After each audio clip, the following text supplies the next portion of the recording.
Bharat Ratna doctor Babasaheb Ambedkar सामाजिक समता सप्ताहानिमित्त विद्यार्थ्यांमध्ये विचार प्रबोधन घडवून आणण्यासाठी विशेष उपक्रम राबवण्यात आला आहे। इयत्ता 7वी ते 12वीच्या विद्यार्थ्यांसाठी 14 एप्रिल 2026 रोजी शालेय वक्तृत्व स्पर्धेत आयोजन करण्यात आले।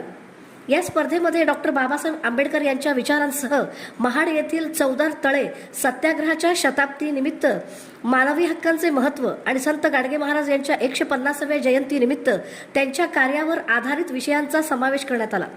स्पर्धेतील प्रथम, द्वितीय आणि तृतीय क्रमांकाच्या विजेत्यांना अनुक्रमे 11,000, 9,000 आणि 7,000ची रोख पारितोषिके व प्रशस्तीपत्रे देण्यात येणार असून त्यांचा गौरव 1 मे 2026 रोजी महाराष्ट्र दिनानिमित्त करण्यात येणार आहे।